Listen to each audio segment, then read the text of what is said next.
오늘 우리는 요한계시록 19장의 말씀을 통해 우리 하나님이 어떤 분이신지를 나누기를 원합니다. 이 세상의 역사를 주관하시고 또 모든 것을 공의롭게 심판하시며 우리를 사랑스러운 신부로 맞아주시는 놀라운 은혜의 하나님을 함께 찬양하기를 원합니다.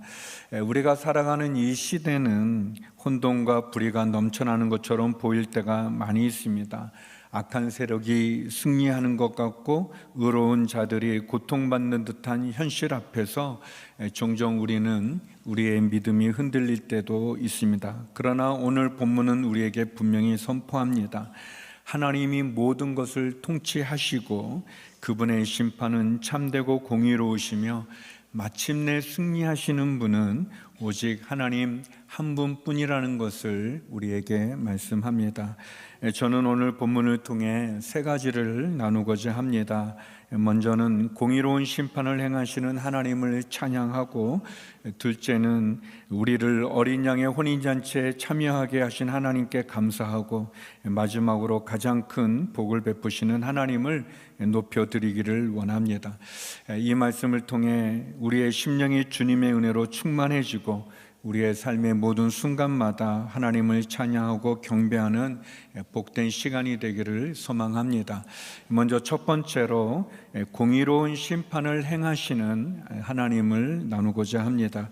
우리 본문 1절 2절 말씀 같이 한번 읽어보겠습니다. 시작. 이 일 후에 나는 하늘에서 많은 무리들의 큰 함성 같은 것을 들었습니다. 그 큰 함성은 말했습니다. 할렐루야, 구원과 영광과 능력이 우리 하나님께 있습니다. 이는 그분의 심판이 참되고 공의로우시기 때문입니다. 그분은 음행으로 땅을 더럽힌 큰 창녀를 심판하셨으며 그녀의 손에 묻어있는 그의 종들이 흘린 피의 억울함을 갚으셨기 때문입니다. 요한계시록 18장에서 세상의 왕들과 또 상인들 그리고 뱃사람들이 바벨론의 멸망을 슬퍼하는 탄식하는 소리를 우리는 들었습니다. 세상 사람들은 자신들의 이익과 쾌락을 잃어버렸기 때문에 울부짖었습니다. 그러나 이제 19장에 들어서면 분위기는 반전됩니다. 하늘에서는 수많은 무리들의 할렐루야 하는 찬양의 함성이 울려 퍼집니다. 이들은 봐도 하늘의 천사들과 구원받는 성도들을 가리키는데, 그들은 구원과 영광과 능력을 받으시기에 합당하신 하나님을 찬양합니다. 왜냐하면 하나님의 심판이 참되고 공의롭기 때문입니다. 이들은 모두 4번에 걸쳐서 할렐루야를 외칩니다. 할렐루야라는 말은 여호와를 찬양하라는 그런 뜻을 갖고 있습니다. 마치 시편 113편에서 118편과 또 146편에서 150편에 나오는 할렐루야 시들처럼 하늘의 모든 존재들이 하나님을 높이는 그런 강력한 찬양입니다. 하늘의 천사들과 구원받는 성도들이 부르는 4번의 할렐루야 찬양의 내용은 다음과 같습니다. 첫 번째 할렐루야는 하나님의 심판의 공정함과 의로움을 찬양합니다. 이 땅을 음행과 우상 숭배로 더럽히고 하나님의 종들의 피를 흘리게 했던 큰 음녀 바벨론을 심판하신 하나님의 정의로운 행위를 찬양합니다. 둘째 할렐루야 3절에 나오는데 바벨론의 영원한 멸망을 찬양합니다. 음녀를 사르는 연기가 영원토록 올라간다는 표현은 바벨론의 멸망이 돌이킬 수 없는 영원한 심판임을 분명히 말해줍니다. 세 번째 할렐루야는 하나님께 드리는 경배를 찬양합니다. 24장로들과 내 생물이 보좌에 앉으신 하나님께 엎드려 경배하며 모든 종들이 하나님을 찬양합니다. 네 번째 할렐루야는 하나님의 온전한 통치와 어린 양의 결혼잔치와 그리고 성도들의 의로운 행실을 찬양합니다. 이제 전능하신 주 하나님이 통치하시니 기뻐하고 즐거워하며 하나님께 영광을 돌리라는 그러한 내용이, 그러한 찬양이 울려 퍼집니다. 사랑하는 성도 여러분, 계시록 18장에서 원수들은 하나님의 심판 앞에 영원히 멸망하는 바벨론을 슬퍼하면서 네 번의 슬픈 애가를 불렀습니다. 그러나 19장에서는 이제 하나님의 공의로운 심판과 그분의 영원한 통치, 그리고 그분의 궁극적인 승리를 찬양하는 네 번의 할렐루야 찬양이 나오고 있습니다. 바벨론이 멸망하고 악인들이 최후의 심판을 받는 것은 결코 우연이 아닙니다.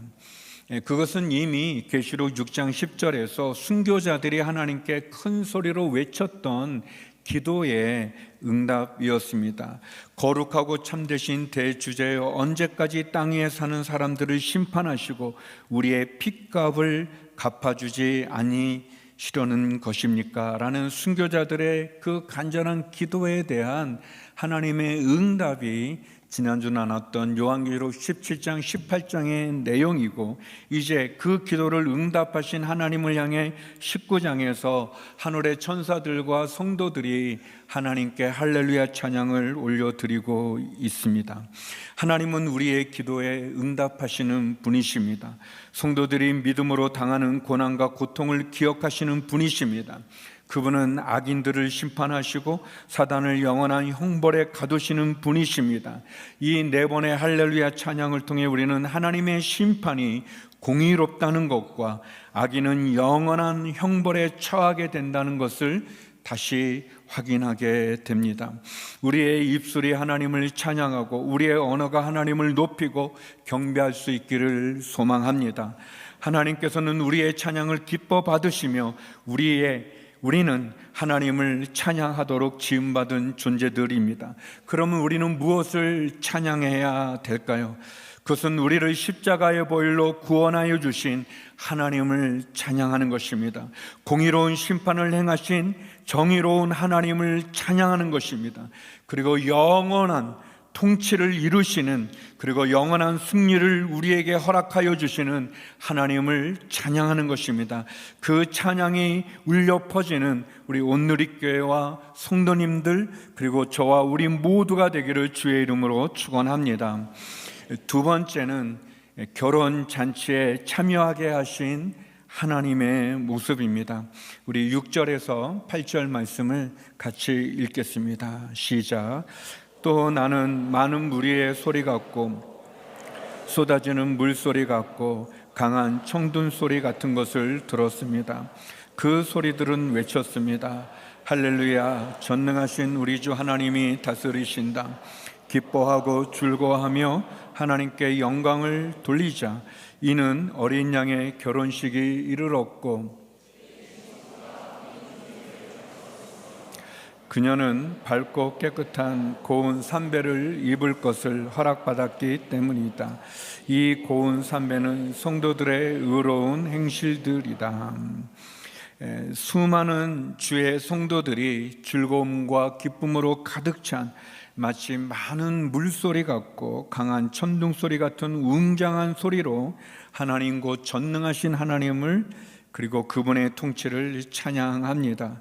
이 찬양의 이유는 바로 어린 양의 결혼식이 이르렀고 그의 신부가 혼인 준비를 갖췄기 때문입니다. 여기에 나오는 신부는 구원받은 성도들, 교회를 가리킵니다. 우리는 하나님께서 예수 그리스도를 통해 십자가로 구원해 주시고 우리의 믿음을 지키게 하심으로 어린 양의 혼인잔치, 결혼잔치에 참여할 수 있는 밝고 깨끗한 그런 고운 삼배를 입을 것을 하나님이 허락해 주셨고 그것을 찬양하는 소리입니다. 사단과 원수가 다스리는 이 세상에서 하나님의 백성인 교회와 성도는 끊임없는 핍박과 환난을 당했습니다. 그러나 하나님은 성도와 교회를 한시도 떠나지 않고 지켜주시고 교회는 예수님의 십자가를 통해서 그리고 믿음 가운데 승리했습니다. 그리고 이제 어린 양의 결혼 잔치에 나아갈 수 있는 그런 기회를, 그런 자격을 허락해 주십니다. 그것이 바로 우리가 기쁨으로 하나님을 찬양할 수 있는 이유입니다. 여기 본문에 나오는 어린 양의 신부가 입는 옷은 요한계시록 17장에 나오는 음녀가 입는 옷과 아주 대조를 이루고 있습니다. 음녀는 자주색과 붉은색 옷을 입고 금과 보석과 진주로 화려하게 꾸미고 그리고 음행이 가득한 그 금잔을 들고 있었습니다. 이것은 세상의 화려함과 탐욕, 죄악을 상징하죠. 그러나 어린 양의 신부는 이런 세속적인 아름다움이 아니라 영적인 아름다움을 추구합니다. 어린 양의 신부가 입은 옷은 바로 밝고 깨끗한 고운 삼배입니다. 그리고 이 삼배는 다름 아닌 성도들의 의로운 행실이라고 말씀합니다. 이는 거룩하고 순결하며 정결하고 성결한 삶을 의미합니다. 진정한 거룩한 신앙은 단순한 입술의 고백에 그치는 것이 아니라 그의 삶으로 구별된 행실로 증명되어집니다. 우리의 삶이 우리의 신앙을 증명하고 드러내는 것이죠. 우리 디모데전서 2장 9절에서 10절 말씀을 같이 한번 읽어보겠습니다. 시작. 이와 같이 여자들도 단정한 옷을 차려입고 겸손과 정절로 자기를 치장하고 따은 머리나 금이나 진주나 값비싼 옷으로 하지 말고 오직 착한 행실로 치장하기를 바란다. 이는 하나님을 공정하다고 고백하는 여자들에게 마땅한 것이다. 모든 성도는 그리스도의 영적인 신부로서 진리를 따르는 착한 행실과 옳은 행실로 거룩한 옷을 입고 어린 양의 결혼잔치에 참여해야 합니다. 우리는 신랑 대신 어린 양 예수 그리스도에 대한 우리의 믿음을 배반하지 않고 죄악으로 우리를 더럽히지 않는 순결한 신부가 되어야 할 것입니다. 특별히 신부의 예복을 성도들의 옳은 행실이라고 성경은 말합니다. 우리가 나눴던 7교회를 향해서 말씀하신 것처럼 성도들은 그 믿음의 옳은 행위를 통해 바로 거룩과 순종을 통해 하나님 앞에 바로 서야 될 것입니다. 성도들은 거룩과 순결, 순종과 인내로 옷을 입어야 합니다. 성령 안에서 서로 사랑하고 깨끗하고 정결한 삶으로 온전해야 될 것입니다. 고난과 박해 가운데도 순종과 인내로 주어진 우리의 사명을 완수해야 될 것입니다. 그러나 저 자신도 그렇고 우리 모두는 다 연약하고 부족해서 깨끗한 옷을 입어야 되는데 더러운 옷을 입을 때가 많지 않습니까? 밝은 옷이 아니라 어두운 옷을 입을 때가 많습니다. 순결해야 될 우리의 몸이 부정한 몸이 되기도 하고 거룩해야 될 우리의 마음이 가장 부끄럽고 수치스러울 때가 많이 있습니다.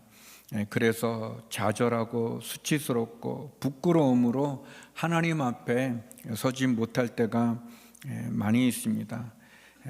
정채봉이라는 돌아가셨는데 동화 작가가 있는데 그분이 쓴 짧은 동화 중에 마음을 찍는 사진사라는 그런 글이 있습니다.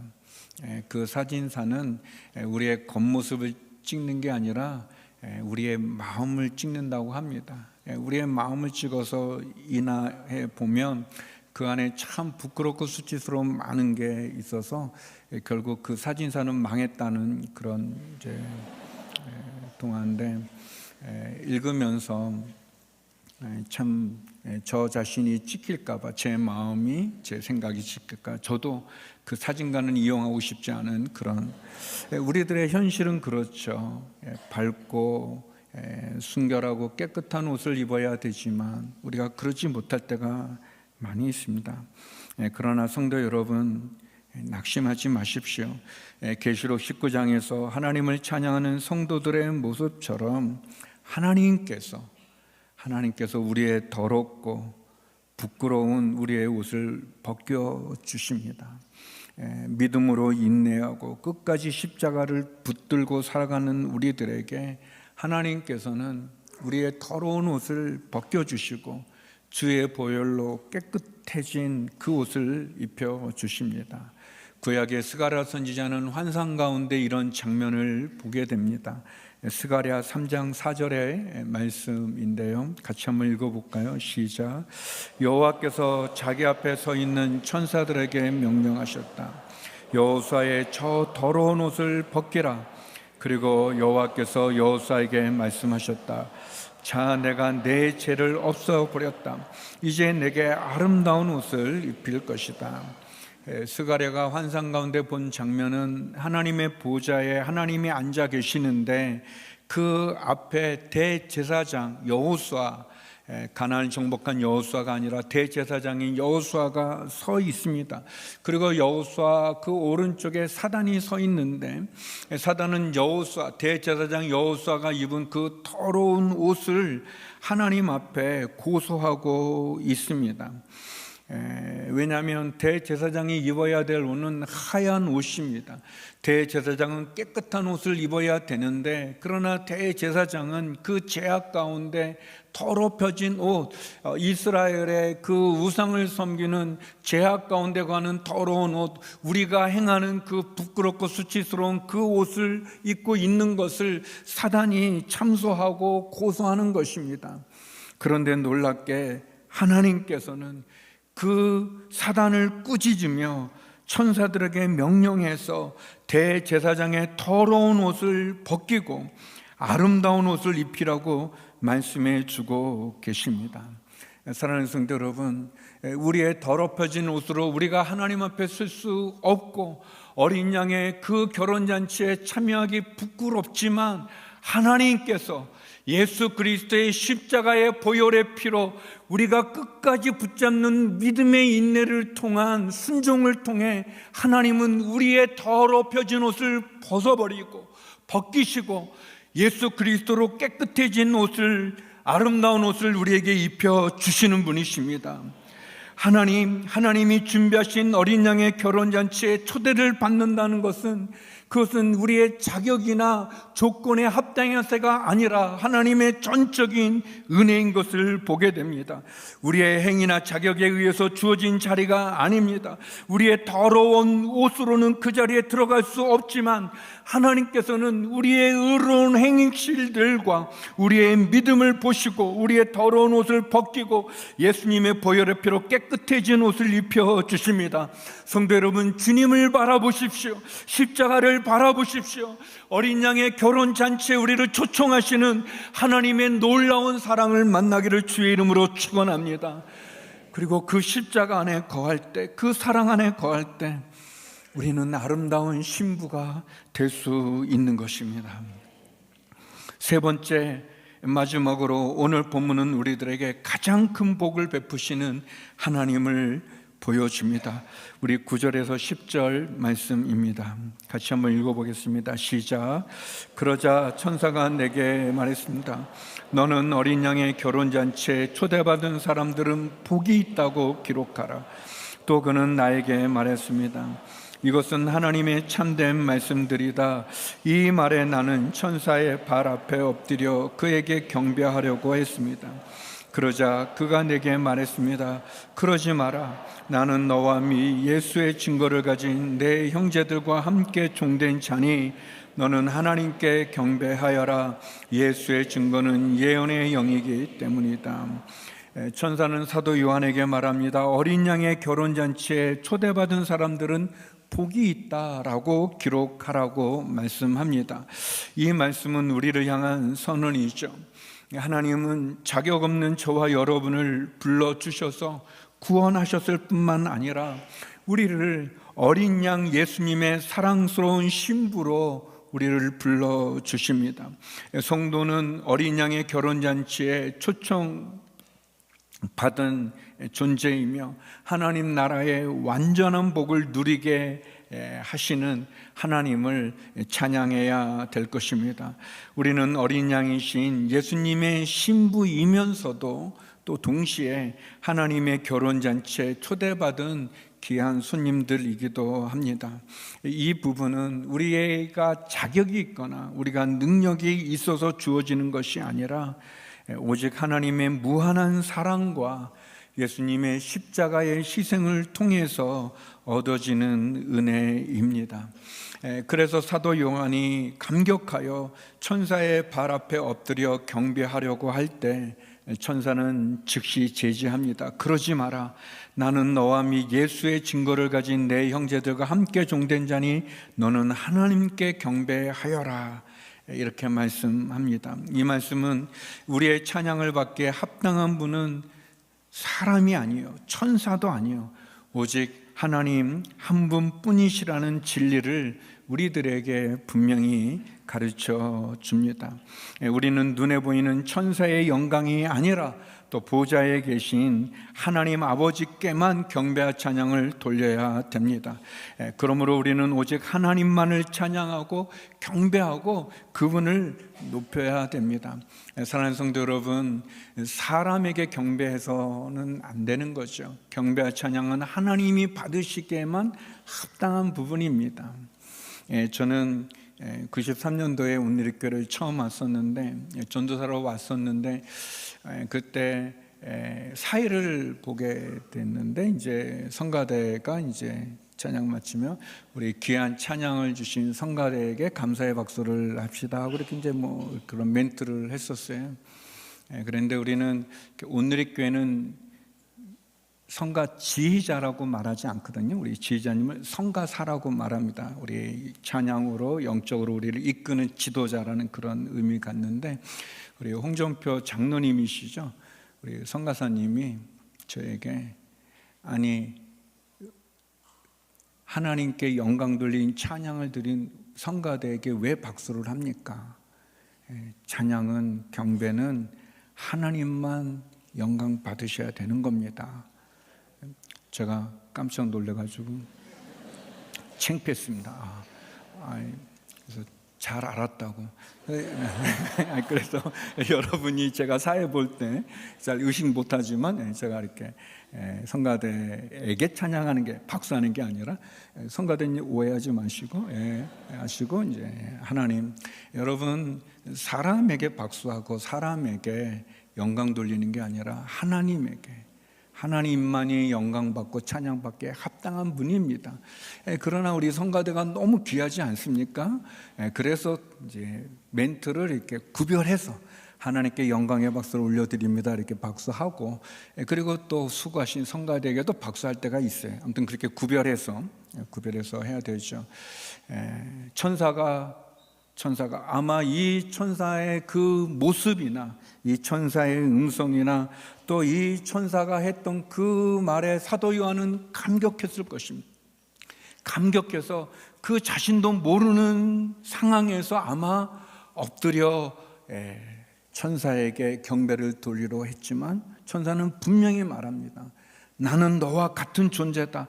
나도 하나님을 경배할 존재고 너도 하나님을 경배할 존재다. 오직 하늘에 계신 하나님 한 분만이 찬양과 경배를 받기에 합당하니 그분만 섬겨야 된다라고 이렇게 이야기하는 것이죠.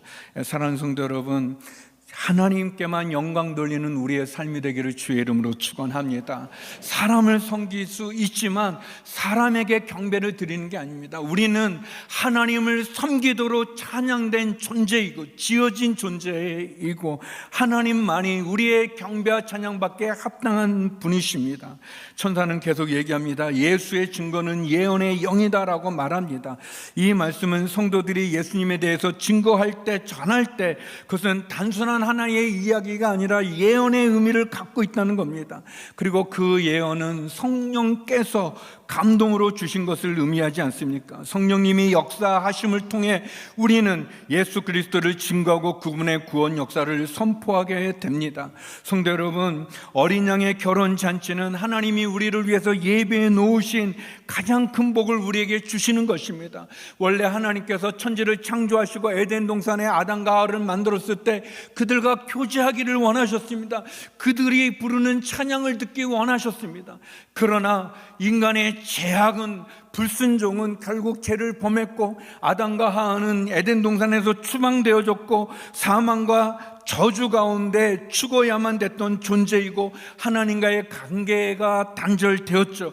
그러나 하나님 우리를 포기하지 않으셨습니다. 그래서 둘째 아담이신 예수님을 통해, 그분의 십자가를 통해 다시 하나님과 관계를 맺을 수 있는, 하나님과 교제할 수 있는 새로운 길을 열어놓으셨습니다. 히브리서 10장 19절 20절에 보면, 그러므로 형제 여러분, 우리는 예수의 피로 인해 지성소에 들어갈 담대한 마음을 갖게 됐습니다. 그 길은 예수께서 우리를 위해 시장을 통해 열어놓으신 새롭고 산 길입니다. 그런데 이 시장은 바로 그분의 육체입니다. 우리는 예수님을 통해 하나님께 나아갈 수 있는 새롭고 살아있는 길을 우리에게 허락해 주신 그 하나님을 찬양하죠. 예수님이 이 땅에 오셔서 십자가의 죽으심으로 하나님과 우리의 깨어진 관계가 새롭게 교제할 수 있게 되어졌고 우리는 하나님께 나아갈 담대함을 갖게 되었습니다. 죄로 죽을 수밖에 없었던 우리를 다시 살려주시고 영원한 형벌의 심판 앞에 놓였던 인생을 구원과 영생의 자리로 인도해 주신 분이 바로 하나님이십니다. 그 하나님이 베푼 이 가장 큰 축복을 누리는 저와 여러분이 되기를 주의 이름으로 축원합니다. 그리고 이 은혜를 주신 하나님을 마땅히 찬양해야 되지 않겠습니까? 하나님, 부족하고 연약하고 부끄러운 죄인들인 우리를 주님과 함께하는 자리로, 그리고 어린 양의 결혼잔치의 신부로 우리를 불러주셨습니다. 결혼잔치에 기꺼이 첨쩍장을 보내주신 하나님을 찬양하고 그분이 베푸신 놀라운 축복을 마음껏 누리는 저와 여러분이 되기를 주의 이름으로 축원합니다. 우리를 위해서 놀라운 구원의 역사를 이루시고 가장 큰 복을 주시는 그 하나님을 바라보십시오. 기억하십시오. 하나님의 심판은 공의롭고 의롭습니다. 그리고 하나님은 우리를 어린 양의 신부로 밝고 깨끗한 세마포를 입히시며 우리를 결혼잔치에 초청하여 주시는 분이십니다. 그리고 가장 큰 복으로 우리를 초청하시고 은혜의 자리로 인도해 주십니다. 마지막 날 우리를 구원하시고 예수님의 신부로 우리를 초청하시는 구원과 영광과 능력의 하나님을 찬양하는, 그리고 그런 삶을 살아가는 저와 여러분이 되기를 주의 이름으로 축원합니다. 기도하시겠습니다. 거룩하신 아버지 하나님, 우리를 그리스도의 신부로 불러주시고 하나님의 공의롭고 의로운 심판을 통하여서 다시 한번 찬양받기에 합당한 믿음의 삶을 살게 하시니 감사합니다. 하나님, 주의 거룩한 순결한 신부로 온전히 나가는 저희의 신앙과 삶이 되게 하여 주시옵소서. 예수님 이름으로 기도드립니다. 아멘.